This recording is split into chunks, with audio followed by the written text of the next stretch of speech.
Hidden Potential: The Science of Achieving Greater Things, by Adam Grant. Introduction. In a chilly hotel ballroom outside Detroit, back in 1991, some of America's sharpest young minds were hunched over checkered boards. The air was electric. This was the National Junior High Chess Championships, a tournament usually dominated by teams from fancy private schools, schools with deep resources and chess in their curriculum. The reigning champions were from Dalton, an elite prep school in New York City. They were a dynasty, having built a chess program that was the envy of the nation, producing prodigies like Josh Waitzkin, whose life would later become the movie Searching for Bobby Fischer. And then, another team walked in. Heads turned. They didn't look like the other players. They were a group of poor students of color from Harlem, 6 black boys, 1 Latino, and 1 Asian American. They called themselves the Raging Rooks. Most of them had only learned to play chess a couple of years earlier, in 6th grade. Their team captain, Kason Henry, had learned the game at age 12 from a drug dealer in a park. They came from neighborhoods ravaged by crime and poverty, raised in single-parent homes with incomes less than the cost of a single year's tuition at Dalton. No one saw them as contenders. But they had a secret weapon: a young coach, a Jamaican immigrant named Maurice Ashley, who believed that talent is everywhere, but opportunity is not. He saw something in these kids that no one else did. He was looking to grow roses from concrete. What happened in that tournament defied all expectations.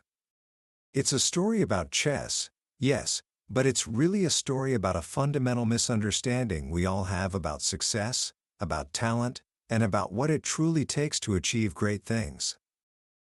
Today, we're diving into a book that unravels this misunderstanding.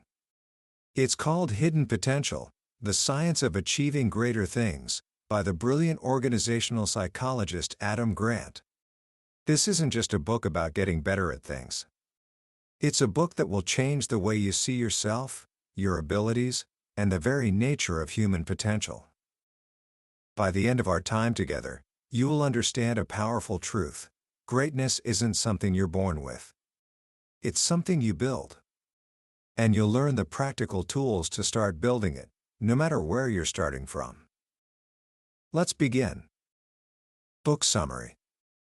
We live in a world that is obsessed with naturals, with prodigies, with the one-of-a-kinds who seem to burst onto the scene fully formed. We celebrate the gifted student, the natural athlete, the child prodigy in music. We look at them and think, they just have it. This creates a dangerous myth. It leads us to believe that if we weren't a genius at 10, we've missed our chance.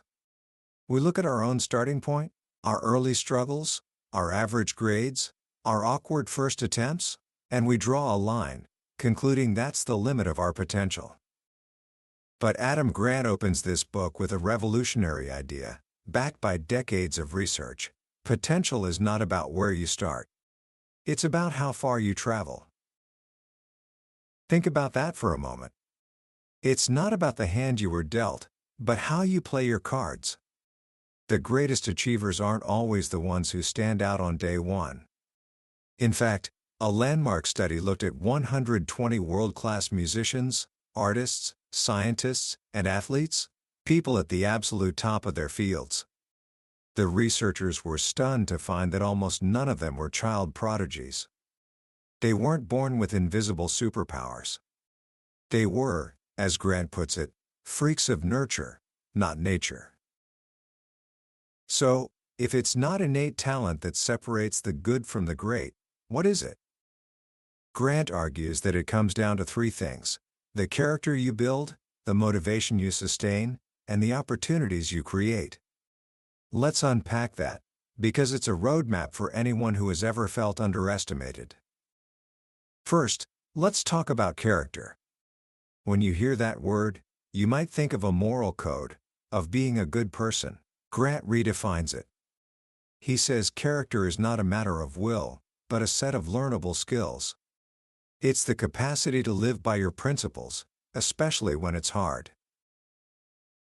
If personality is how you act on a typical day, character is how you show up on a hard day. And he identifies a few of these character skills that are crucial for growth. The first one is the courage to become a creature of discomfort.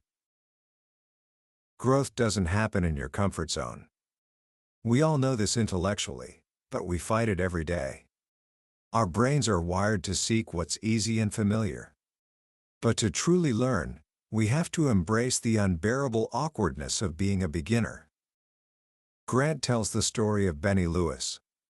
Growing up, Benny was convinced he didn't have the language gene. He took 11 years of Irish in school and 5 years of German, but couldn't hold a conversation in either. After moving to Spain, 6 months passed and he still couldn't speak Spanish. He was ready to give up. His mistake, he realized, was that he'd tried everything except actually speaking the language. He was afraid of sounding stupid, of making mistakes. Sound familiar? The breakthrough came when he decided to embrace that discomfort. He developed a simple but radical goal: make at least 200 mistakes a day. He started measuring his progress not by how much he got right, but by how much he got wrong. Suddenly, every error wasn't a failure, it was a point on the scoreboard. He was winning by messing up.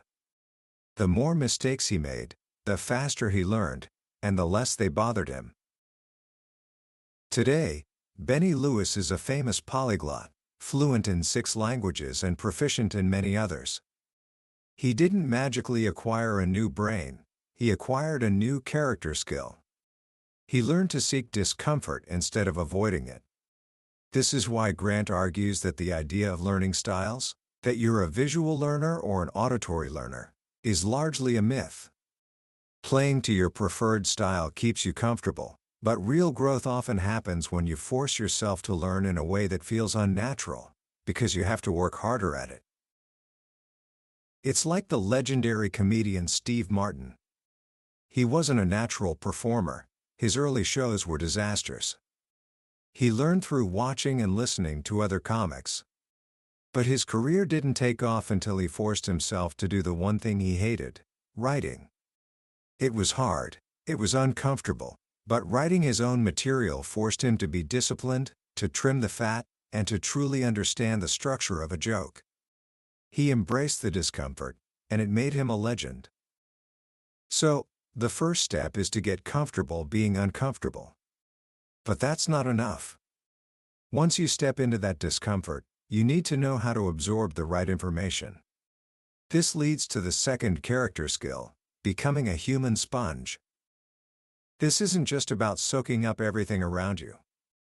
A real sea sponge is an expert filter. It draws in water, catches the nutrients it needs, and expels the toxins and waste. To become a human sponge, you need to develop what Grant calls absorptive capacity. It's the ability to recognize, value, and apply new information. This hinges on 2 things: being proactive in seeking knowledge, and filtering that knowledge for growth, not for your ego. He shares the story of Melody Hobson. She grew up as the youngest of 6 kids to a single mother in Chicago, often facing eviction and having the electricity cut off. In 1st grade, she didn't know how to read and was put in a remedial class. Today, she's the co-CEO of a major investment firm and the chair of the board of Starbucks. How did she travel that incredible distance? Yes, she had a legendary work ethic. But more importantly, she was a sponge. As an intern, she would meet the founder of the firm at McDonald's on Saturday mornings just to read the newspaper with him and learn about the stock market. She proactively sought out knowledge. But being a sponge also means knowing how to filter advice. We often ask people for feedback. Grant points to research showing this is a mistake. When you ask for feedback, people tend to look backward and focus on what you did wrong. It feels like a judgment.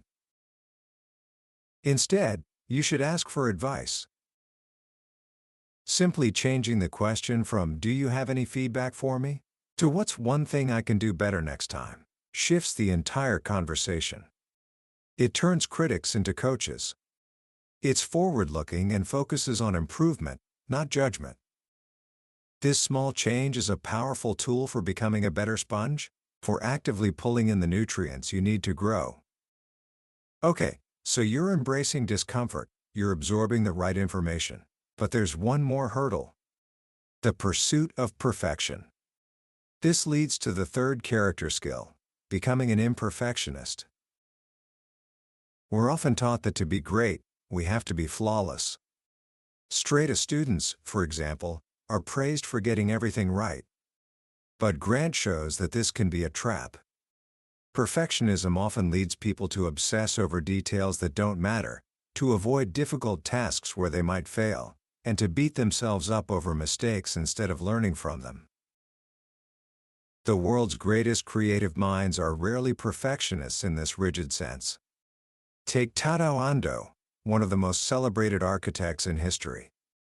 He had no formal training in architecture. He taught himself after a brief career as a professional boxer. He learned in the boxing ring that you can't have a flawless performance. You're going to get hit. To win, you have to accept some punches to protect what matters most.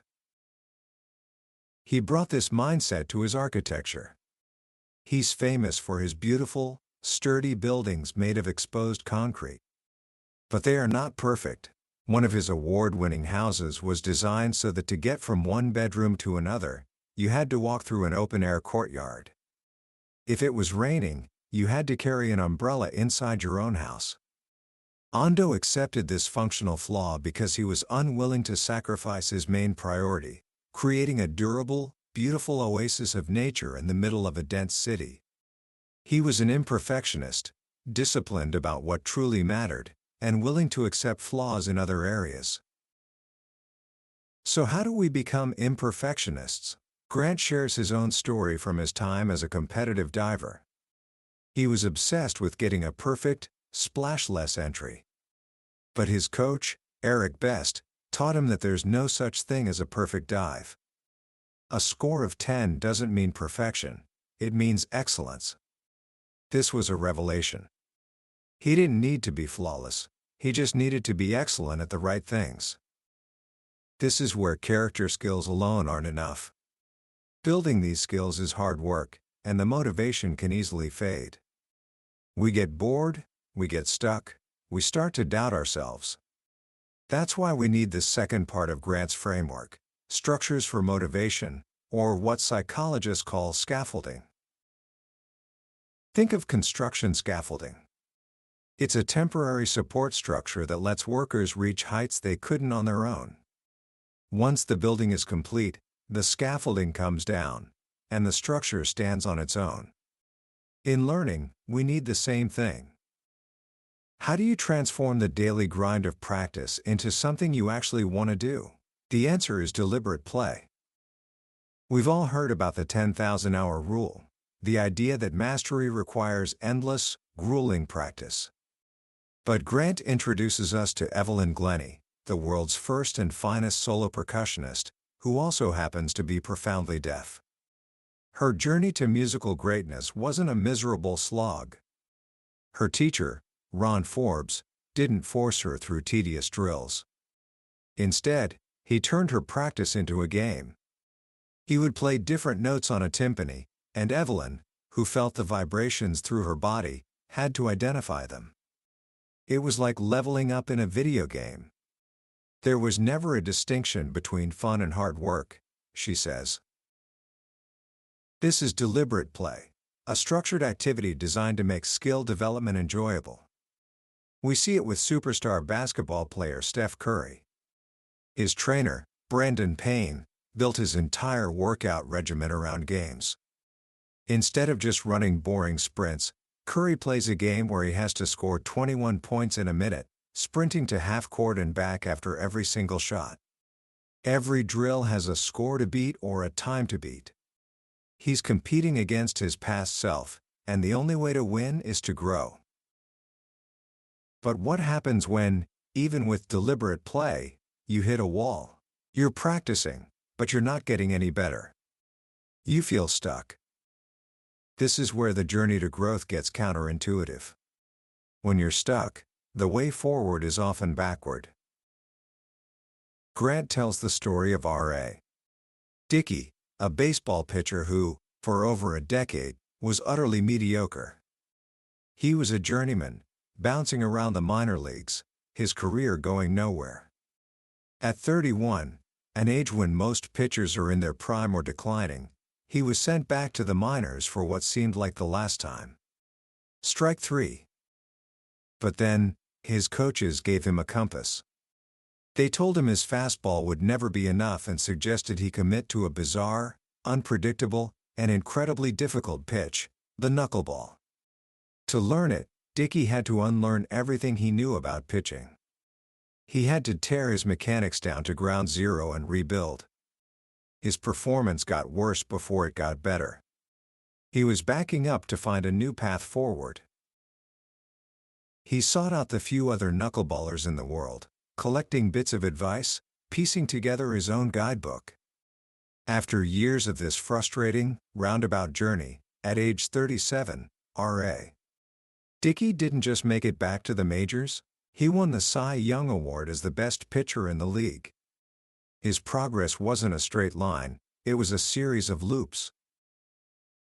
This brings us to the final, and perhaps most important piece of the puzzle. Even with the right character skills and motivational scaffolding, our growth is still limited by the world around us. We need systems of opportunity.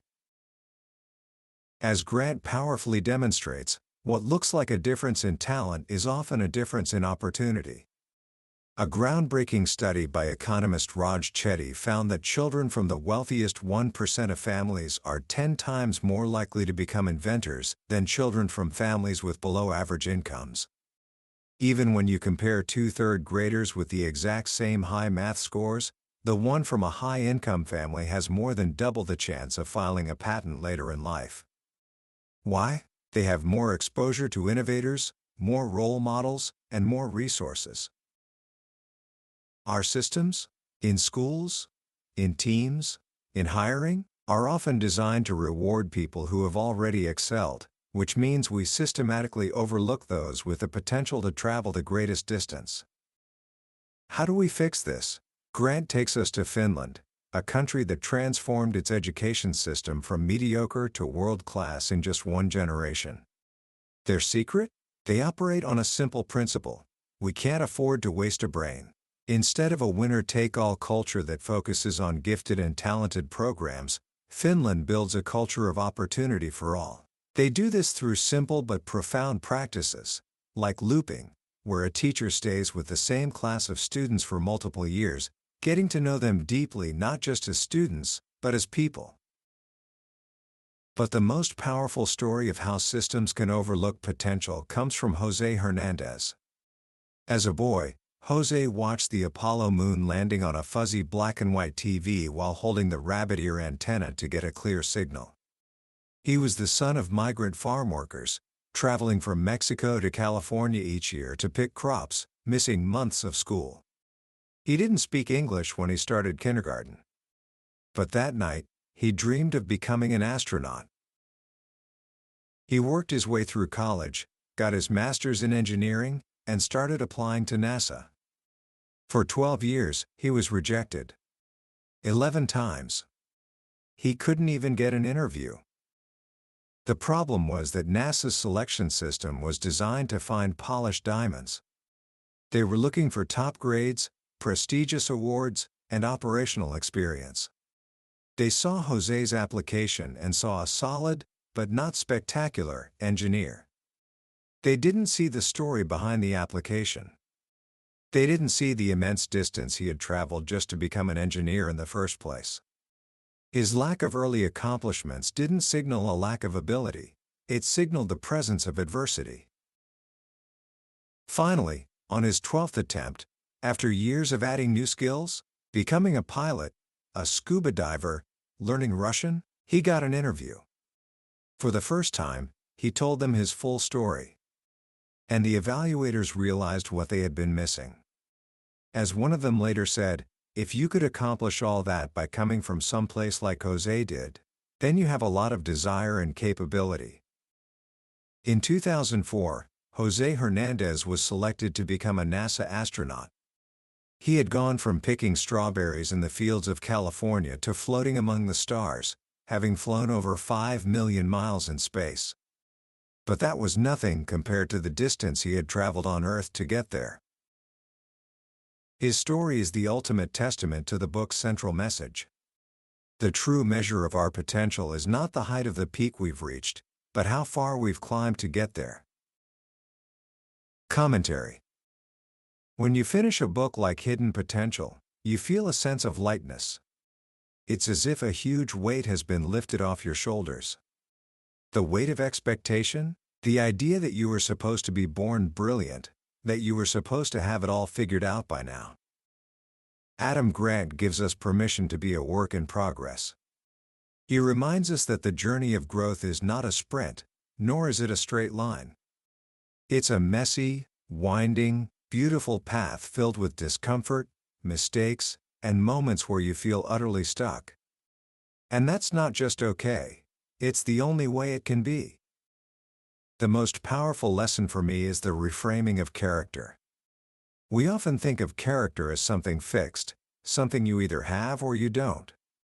But the idea that character is a set of skills, skills like embracing discomfort, like being a sponge, like being an imperfectionist, is profoundly empowering. It means your growth isn't limited by your personality.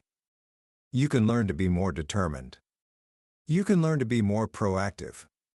You can learn to be more resilient. It also challenges us to be better judges of others. How often do we write someone off because they don't seem like a natural? How often do we mistake a polished resume for true potential? Grant urges us to look deeper, to see the distance people have traveled.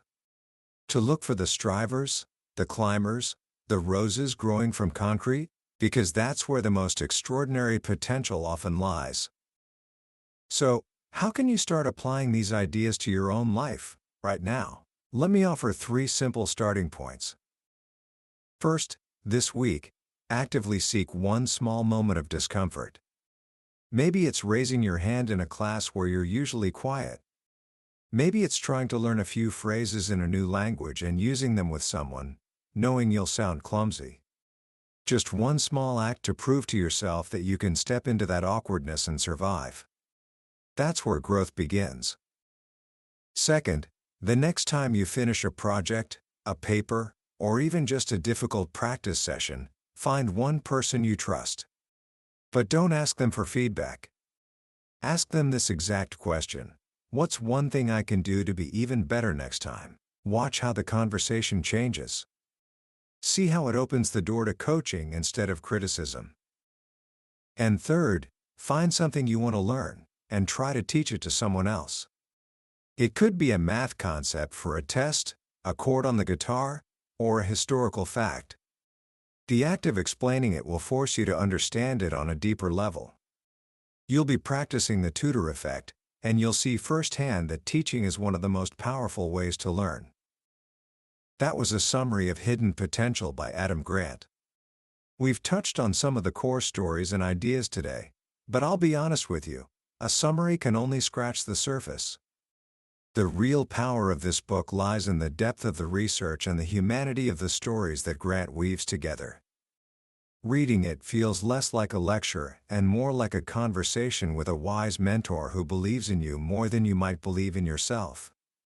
This summary is meant to give you a taste, to help you decide if this journey is one you want to take.